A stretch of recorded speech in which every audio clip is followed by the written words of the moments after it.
Skyscraper. This lecture is about a building type and a way of making cities which is wholly modern. It's set in Chicago and will look at several buildings that together exemplify the concept and the problem of the skyscraper.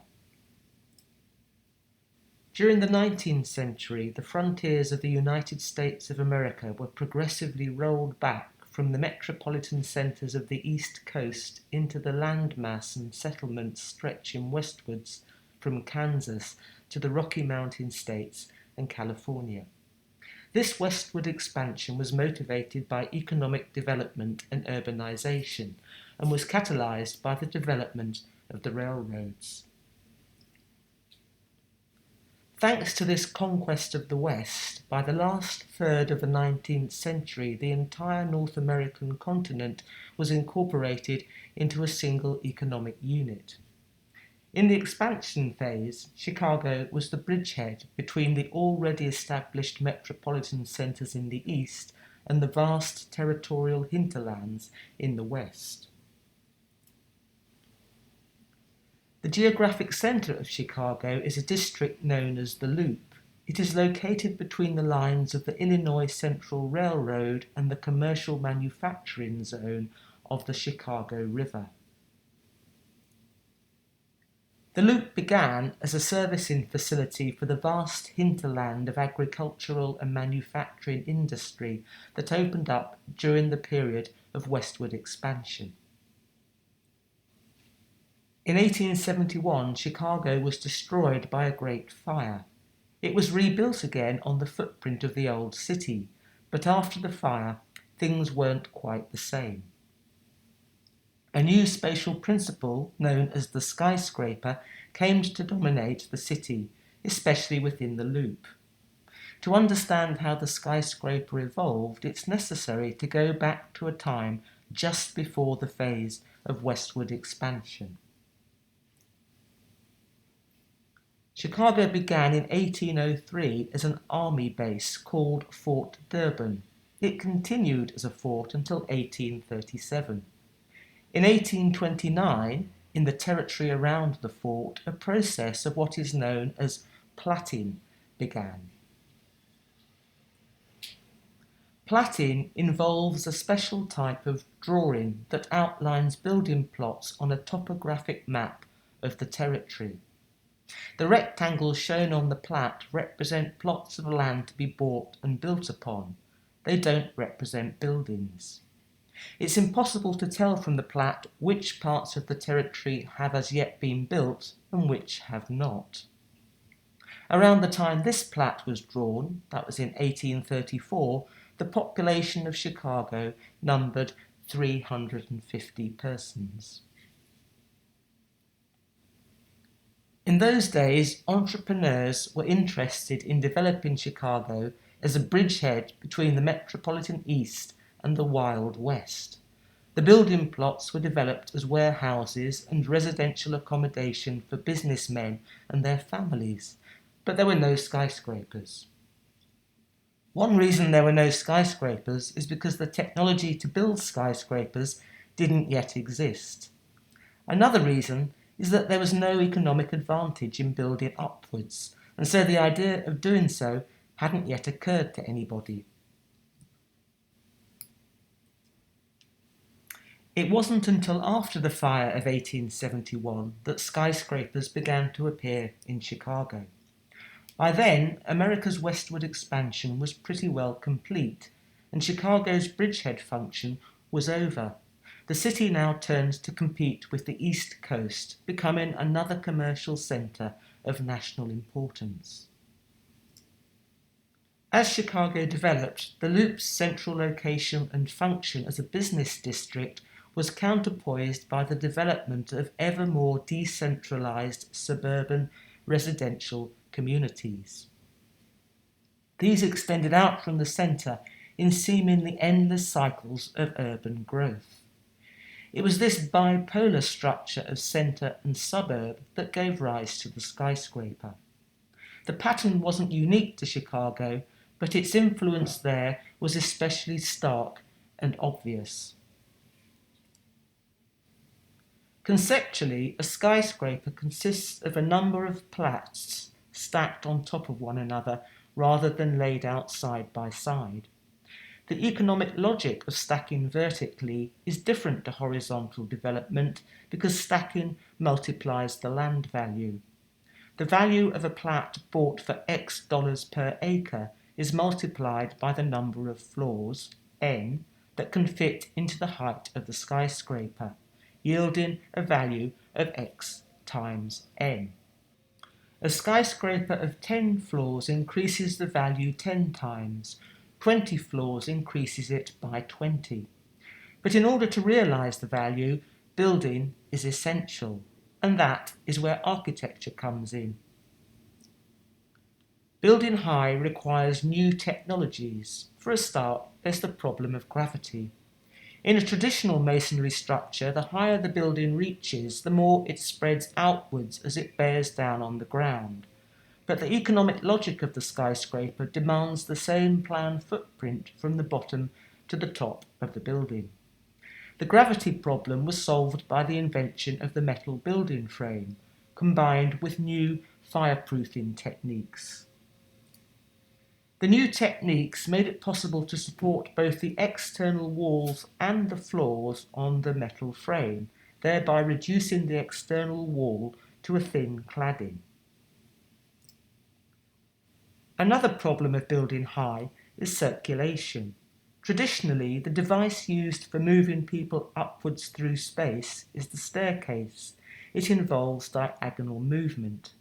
But staircases are limited by the number of people they can accommodate at any one moment in time, and they are limited by the effort required to climb them. People are easily worn out when ascending through more than just 2 or 3 floors. The solution was the passenger elevator. Another big problem for skyscrapers was to do with appearances, in other words, with the question of how a skyscraper should look. Here is a picture of one of the first buildings to have an elevator. It was built in New York between 1873 and 1875. It's called the Western Union, and it was designed by an architect called George Brown Post. Notice the 5 bays on the front and 9 on the side, with the entrance in the front central bay. The elevator is located in the set-back clock tower hovering over the entrance.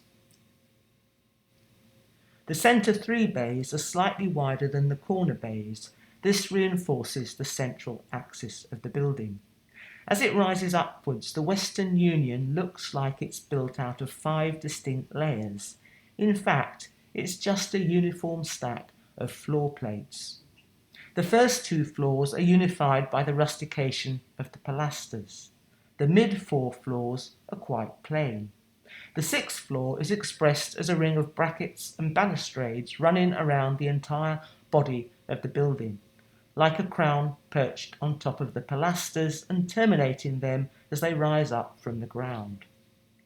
The crown also acts as a base for the attic story, and then above is a steep mansard roof with its ornaments and windows. The roof is surmounted by the clock tower.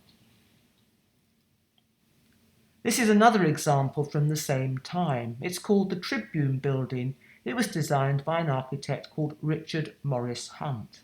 The composition is far less classical than the Western Union. The main elevation is divided into 4 bays. One is much narrower than the other 3. The narrow bay is surmounted by a clock tower, remarkably similar to the clock tower of the Western Union. The clock tower is expressed on the facade. It descends right down to the ground and then opens up as the main entrance into the building. Notice the corner pilasters are thickened so as to fuse the building mass together along the corner vector. Like the Western Union, the Tribune is divided into discrete parts. Only now there are only 4 divisions, and the transition between them is more abrupt. Moving on 20 or so years, this is a picture postcard of the Chicago Loop. Notice the skyscrapers have become much more abstract, less ornamental than those we have just been looking at. A commentator referred to these buildings as works of some impersonal force, unwitting as a force of nature, in whose service man has been no more than a docile instrument. The impersonal force was capitalism, and the docile instrument was Chicago's architects and their businessmen clients. But in truth, the architects and the businessmen hadn't been docile at all, because they had embraced skyscraper building with relish and used it as an opportunity to invent new forms. One key feature of the Chicago architect's approach to the skyscraper problem was to express the built form as a pure structure. As one Chicago architect, a man named John Wellborn Root, explained, to lavish upon modern multi-story buildings profusion of ornament is worse than useless. Rather should they by their mass and proportion convey in some large elemental sense an idea of the great, stable, conserving forces of modern civilization. One result of such methods, as I have indicated, will be the resolution of our architectural designs into the essential elements. So vital has the underlying structure of the building become that it must dictate absolutely the general departure of external forms, and so imperative are all the commercial and constructive demands that all architectural detail employed in expressing them must become modified by them. Under these conditions we are compelled to work definitely with definite aims, permeating ourselves with the full spirit of the age, that we may give its architecture true artistic forms. The pioneer in this field of structural expression was an architect called William LeBaron Jenney, and he was responsible for training a whole generation of architects whose names are associated with the skyscrapers of the Loop. Jenney was specifically interested in building technology, and he was able to conduct empirical research based on actual built forms. His main achievement was to reduce the mass of the building to an almost pure expression of structure alone. In 1889 to 1891, Jenney designed this building, today known as the Sears department store. Notice the stark expression of the building frame, with no attempt to dress it up in historic form, just a spatial rhythm of structural bays. Each bay is identical, framed between two full-height pilasters and then subdivided by three minor pilasters. The Sears divides vertically into a base, a midsection, and an attic. The divisions are modestly stated. Notice the shop front type windows at ground level and the continuous band at the top. It runs all the way round the building. It is a parapet masking the roof. This is the Manhattan Building, also by Jenney and constructed at the same time as the Sears. Here he used bay windows to articulate the facade. The stacks of windows have a functional justification because they act as a means of wind resistance, but they also operate aesthetically, with the pattern of the windows commanding the entire facade. Rather than a structural framework, the building reads as a patchwork of solids and voids. This is the Tacoma Building by Hollibird and Roche, who were trained in Jenney's studio and adopted and modified his ideas. Notice how the structural frame and the system of bay windows are woven together into an even tapestry of horizontal and vertical bands. Aside from the shop front detailing at the foot of the building and the open loggia at the top, the body of the building is reduced to a system of repeated modules. It's easy to imagine removing the top floor, adding in several more, and then putting the top back on again. We could imagine extending the building from 13 to 15 or even 20 stories without disrupting the basic compositional logic. Here's a building that actually was extended vertically in the way I described. It's called the Reliance Building. It was by the architects Burnham and Root, the same Wellborn Root I quoted above. Originally built in 1890 as a 5-storey building, in 1895 the top floor was removed, an extra 10 floors were added, and then the top floor was put back on again. Burnham and Root also experimented with a slightly different approach to skyscraper design. A very good example is this building called the Chicago Masonic Temple, from here on referred to as the CMT. It opened in 1892. The middle section of the CMT does express the structural frame, but it can hardly be said to be pure.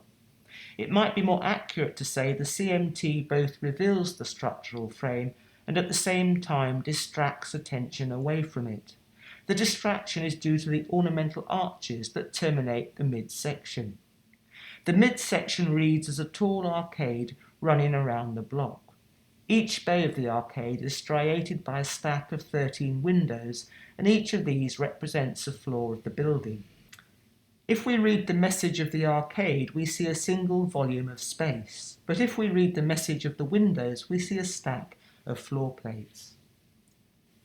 The CMT has other distractions away from the frame. First, the enormous gabled roof, and second, the huge arched opening at the base. If we imagine the arcade section removed and the roof and base pushed together, we would then have the look of a huge, oversized cottage. I want to turn now to another problem related to skyscraper design. It has to do with their internal organisation and how to bring light and air inside. One solution to the problem was by cutting vertical slots, called light wells, into the mass of the building. Another, more spectacular solution was to introduce an atrium. The CMT's commissioners and architects adopted the atrium solution. They did so because they wanted to go beyond the usual skyscraper program and to introduce a variety of novel functions into the building. The CMT was built just 1 year before Chicago was to host a World Trade Fair. The fair is known as the Columbian Exposition of 1893. The influence of the exposition caused the CMT's commissioners and architects to think about the skyscraper in a new way. We can see some of that novelty in the way the popular and influential magazine Harper's Weekly was used to advertise the CMT as a huge attraction for visitors to the exposition. The magazine presented the CMT as a reflection of new developments in architecture that were just then beginning to appear in America's large cities. If we focus on the CMT atrium, we can identify most of those developments. To begin with, the spectacular use of the elevator. In the ground floor lobby, the visitor would be greeted by a battery of 14 express elevators that would glide swiftly up and down the 20-storey height of the skylit atrium. The elevators were encased in clear glass, so the visitors would enjoy heightened kinesthetic experiences as they ascended and descended through the vertiginous space. At the top was an enormous roof garden, large enough for 2,000 people. From here, the visitors could experience the city in an entirely novel way, looking out at the vistas of buildings, roads, and parkland, all laid out on the urban grid and interspersed with Chicago's natural features of river, lake, horizon, and sky. Seen from the roof, the city appeared as a glorious man-made landscape. There were 2 small theatres on the roof for further entertainment. One contained a magic lantern show called A Day in the Alps. It used electric light to simulate the beauty of mountains under changing natural conditions. The other theatre presented a large model of the central feature of the Columbian Exposition, a colossal courtyard with 3 fountains. While standing by the model, the visitors could look out toward the actual exposition. visible as golden-tipped domes glinting on the lake shore. The 13 or so floors of the midsection of the atrium were no less alluring. There were 7 floors of office space, the rest were for high-end retail, in other words, for shopping. The ambience of these spaces was designed to stimulate consumer desires. The use of colour, electric lighting and glass, combined with luxurious materials and highly polished surfaces, meant the light inside the shopping areas would bounce around in a scintillating manner like precious jewels or fairy lights. Ringing the atrium were shops with showcase windows opening onto internal balconies, and, rather than numbers, the floors were given street names. All in all, it was as if the CMT wanted to bring the vibrant city street life inside the building. At the base of the building, in the 3-storey granite plinth, were more shops, and down in the basement, a 2,000-seat restaurant. While the CMT was under construction, a rival building was proposed for another site on the loop. It was called the Odd Fellows Fraternity Temple, from here on referred to as the OFFT. It was designed by the architects Adler and Sullivan. Had it been built, the OFFT would have been the tallest building in the world, not only surpassing the CMT, but all the historic dome structures such as St. Peter's in Rome and St. Paul's in London. The OFFT added a third approach to the problem of the skyscraper. Unlike the skyscrapers we have looked at so far, the OFFT was self-consciously designed to emphasize verticality. Composed as a series of discrete blocks rising up from a single plinth of 2 or 3 floors, the middle section would be crowned by a single 15-storey tower and capped by a steeply sloped and faceted cone. Looking at the building, the eye would move rapidly up to the cone pointing up into the sky. Another novel feature of the OFFT was the new strategy for bringing light and air inside. It was called the setback. A setback slices into the building mass, cutting deep into the volume.